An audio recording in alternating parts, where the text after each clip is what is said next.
आता असे ठरले आहे की हिंदू समाज व अस्पृश्य यांच्या परस्पर संमतीनेच या सवलती दूर होतील. हिंदू समाजाने आपल्या प्रत्यक्ष कृतीने अस्पृश्यांचा विश्वास संपादन केला तर या सवलती अस्पृश्य आपणहून सोडतील, नाहीतर ही व्यवस्था चालू राहील. हे सर्व ठीक आहे, पण मिळालेल्या फायद्याचा तुम्ही जर योग्य तऱ्हेने उपयोग करून घेतला नाही तर आंधळ्या पुढे रत्न ठेवल्यासारखी तुमची स्थिती होईल. जे मिळाले त्याचा योग्य उपयोग केला नाही, तुम्हास किती सत्ता मिळाली आहे याची योग्य कल्पना येण्याकरिता स्वराज्यातील मुंबई कायदे काउन्सिलचे चित्र तुम्ही आपल्या डोळ्यासमोर आणा. 200 जागांपैकी कोणत्याही पक्षाकडे निदान 115 जागा असल्याशिवाय त्यास राज्यकारभार चालवता येत नाही.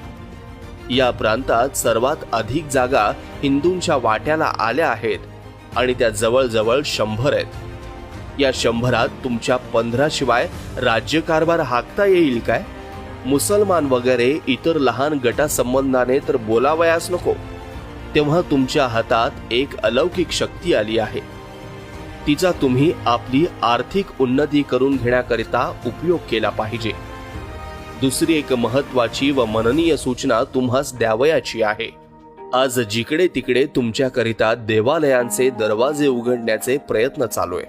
हा प्रयत्न करारांच्या शुद्ध हेतूबद्दल मला शंका नाही, परंतु देवालयात जाण्यास मिळाले म्हणजे तुमचा उद्धार होत नाही हे तुम्ही विसरता कामा नये. देवालयातील मूर्तीभोवती खेळणाऱ्या आध्यात्मिक भावापेक्षा पोटाची खळगी कशी भरेल याची विवंचना तुम्ही अगोदर बाळगली पाहिजे.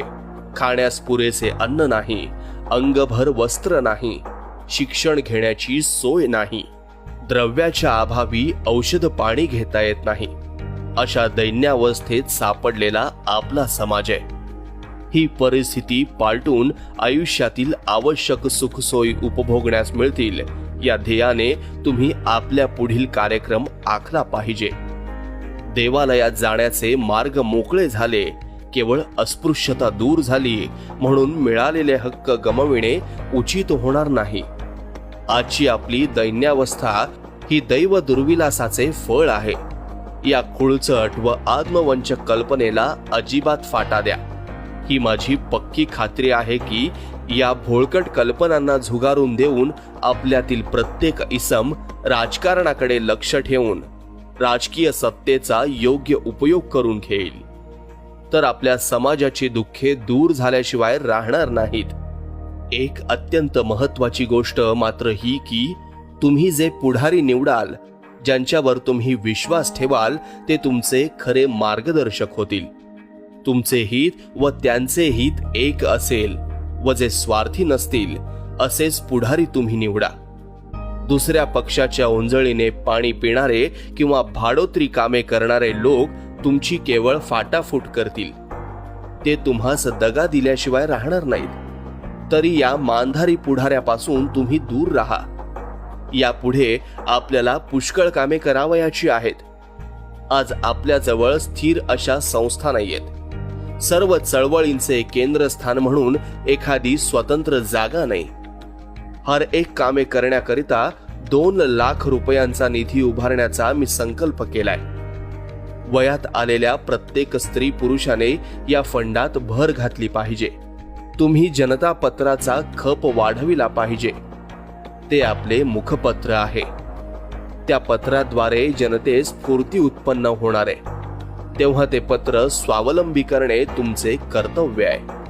14 तारखेच्या मध्यरात्री आमची व्हिक्टोरिया बोट पोर्ट सय्यदहून पुढे चालू झाली व तिने भूमध्य समुद्रात प्रवेश केला. हिंदी महासागराप्रमाणे भूमध्य समुद्रही वर्षाकाठी काही दिवस शांत व काही दिवस खवळलेला असतो. नोव्हेंबर ते फेब्रुवारी पर्यंत तो बहुधा खवळलेलाच असतो.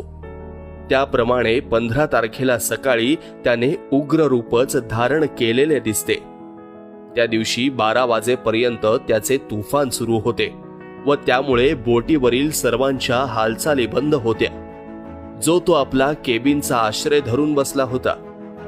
खवळलेल्या अगर तुफानी दर्याचे व्यक्तिशः मला काहीच वाटले नाही. मी एक चांगला दर्यावर्दी आहे. पण बहुत करून इतर पुष्कळांना खवळलेल्या समुद्राची भीती वाटते व त्यांना फार त्रास होतो. दुपारी 12 नंतर समुद्र शांत होत गेला, त्यामुळे बरे वाटू लागले. पण पुन्हा रात्री एकदम त्याने उग्र रूप धारण केले. मोठमोठ्या प्रचंड लाटा उसळू लागल्या व खेळाडूंच्या लाथांनी फुटबॉल जसा वर खाली उसळतो तशी आमची बोट या प्रचंड लाटांच्या प्रहरांनी वर खाली उसळ्या घेऊ लागली व आजूबाजूला हेलकावे खाऊ लागली. या घालमेलीत सर्वांची झोप पळाली. ती सारी रात्र सर्वांनी जागून काढली. पहाटेच्या सुमारास वादळ शांत झाले. जिनेवाला येऊन पोहोचेपर्यंत मग पुढे समुद्र तसाच शांत राहिला. या पुढे बांधण्यात येणाऱ्या इटालियन आगबोटी आता तयार व्हावयाच्या आहेत. म्हणतात की समुद्र कितीही खवळला व लाटा कितीही उसळल्या तरी त्या अगदी स्थिर राहतील, हलणार नाहीत, अगर डोलणार नाहीत. अशा स्थितप्रज्ञ व अचंचल नमुन्याच्या काही बोटी फ्रेंच लोकांनी बांधल्याचेही मी ऐकतो. मानवी बुद्धीला काहीच अशक्य नाही. अशा तऱ्हेच्या न हलणाऱ्या डोलणाऱ्या बोटी लवकरच सर्वत्र सुरू देखील झालेल्या दिसतील. असे झाल्यास समुद्र प्रवासात सध्या होणारी दगदग व त्रास ही बहुतेक सारी मिटून जातील. 18 तारखेला सकाळी 7 वाजता आमची बोट जिनेवाला येऊन पोहोचली. 8 वाजता आम्ही बोटीवरून खाली उतरलो. सामान तपासण्यासाठी येथे जो एक कस्टम हॉल बांधण्यात आला आहे तो खरोखरच शिल्पकलेचा एक उत्कृष्ट नमुना समजला पाहिजे आणि त्याच्या या सौंदर्याचे श्रेय इटलीच्या मुसोलिनीला दिले पाहिजे. लंडनला जाणारी आमची गाडी जिनेवालाकडून 11:40 सुटणार होती. इकडे तिकडे हिंडण्याला त्यामुळे सरकारी 2 तासांची आम्हाला सवलत होती. आम्ही काही जणांनी घोड्याची गाडी केली आणि जिनेवा शहरातून इकडे तिकडे भटकलो. हे शहर फार जुने असून त्याच्या पाठीमागे एक मोठी ऐतिहासिक परंपरा आहे. बरोबर 11:40 आमची ट्रेन सुटली. मध्यंतरी ट्युरियनला पुन्हा आम्हाला गाडी बदलावी लागली. पॅरिसहून आम्ही 8:30 वाजता निघालो व 11ला कॅलेला आलो. इंग्लिश खाडीतील बोटीत आम्ही शिरतो तो तेथे आम्हाला श्री जोशी, पेट्रो वगैरे मंडळी भेटली. ही मंडळी P&O कंपनीच्या बोटीने मुंबईहून आमच्या 2 दिवस अगोदर निघाली होती. खाडीत तुफान नव्हते, हीच आमची मोठी नशिबाची गोष्ट समजली पाहिजे. तसे असले म्हणजे या खाडीतला प्रवास फार त्रासदायक वाटतो. डोव्हरला यायला आम्हाला नेहमीपेक्षा 50 मिनिटे अधिक लागली. जवळजवळ 2 वाजता आम्ही डोव्हरला उतरलो. 2:15ला आम्ही डोव्हरहून आगगाडीत बसलो. आधीच 1 तास उशीर झाला होता. तो लंडनला पोहोचेपर्यंत भरून काढता आला असता, पण मध्येच आमच्या ट्रेनचे इंजिन बिघडले. त्याची नाडी तपासण्यास आणखी अर्धा तास खर्ची पडला. त्यामुळे लंडनला नेहमी 3:30ला जाणारी आमची ट्रेन त्या दिवशी 4:45ला पोहोचली. तेथेही सर्वत्र धुके पसरले होते.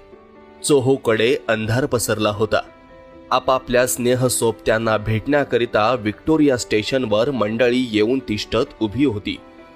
आम्हा प्रतिनिधींच्या स्वागतार्थ सरकारचे प्रतिनिधीही उपस्थित झाले होते. स्टेशनवर सर्वत्र गर्दी झाल्यामुळे मी आपला एकटा जो तडक निघालो तो मला तेथे उतरावयाचे होते त्या रॉयल हॉटेलमध्ये येऊन पोहोचलो. राटे परिषदेची पहिली बैठक आम्ही येथे येण्यापूर्वीच म्हणजे 17 तारखेला झाली. तिच्यात पुढील कार्यक्रमाची रूपरेषा ठरविण्यात आली. परिषदेच्या कामाला खरी सुरुवात 21 तारखेपासून झाली.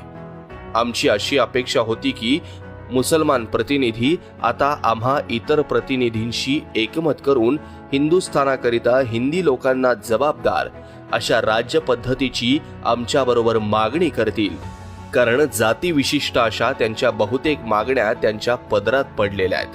पण ही आमची आशा सफल होईल असे वाटत नाही. नेहमीच्या परिठाप्रमाणे मुसलमान प्रतिनिधींनी आपला स्वतंत्र गट स्थापन केलेला असून नामदार आगा खान हे त्यांचे अध्यक्ष आहेत व मिस्टर झफरुल्ला खान हे त्यांची बाजू मांडणारे त्यांचे स्पोक्समन आहेत.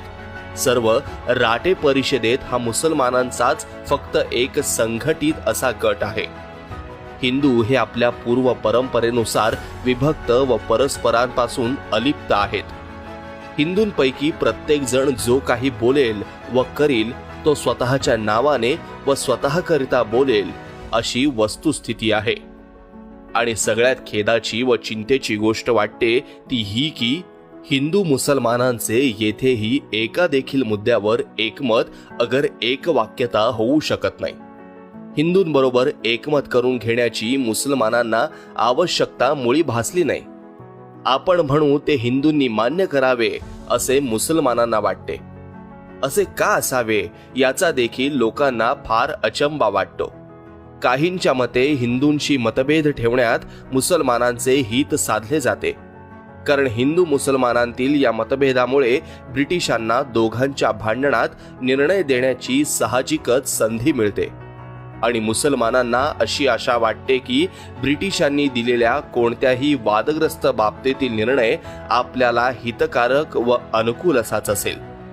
या त्यांच्या अंदाजात बरेच तथ्य आहे असे मला वाटते.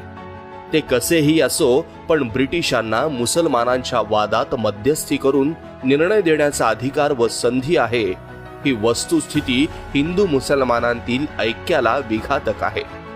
यामुळे हिंदू मुसलमानात सलोखा होणे अशक्यप्राय झालेले आहे.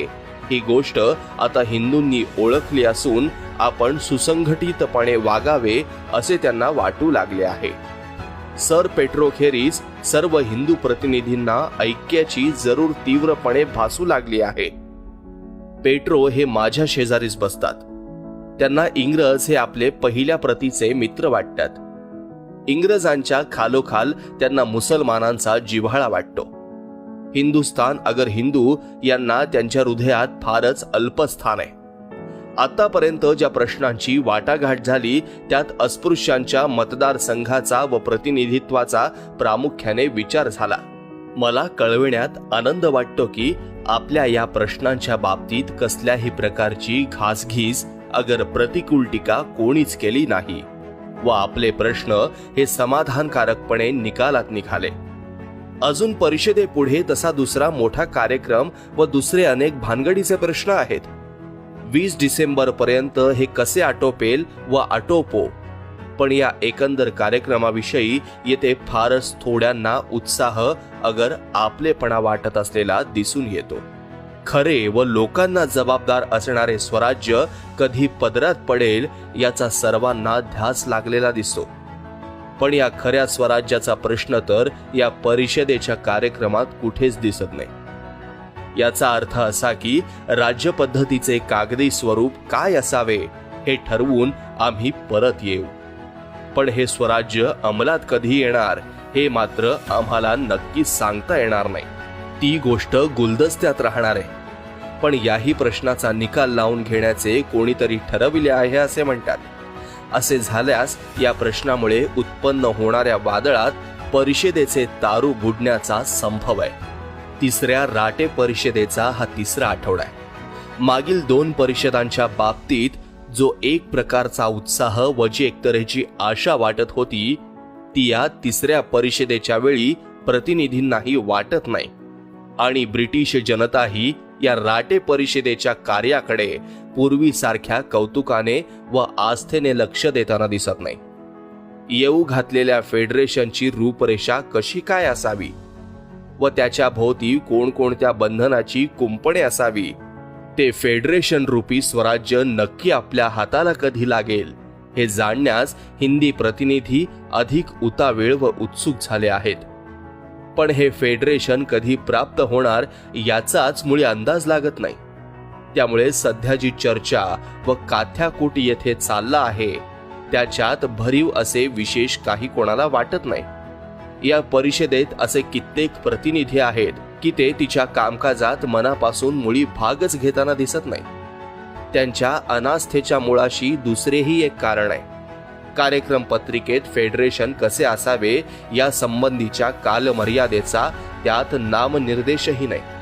फेडरेशन कसे असावे हा प्रश्न चर्चेत आहे, पण ते कधी येणार याचा काही अंदाज नाही. ती गोष्ट राम भरोसे ठेवल्यासारखी वाटते. त्यामुळे पुष्कळांना या चालू चर्चेत काही तथ्यांश दिसत नाही व म्हणून ते तिच्यात विशेष असा भागही घेताना दिसत नाहीत.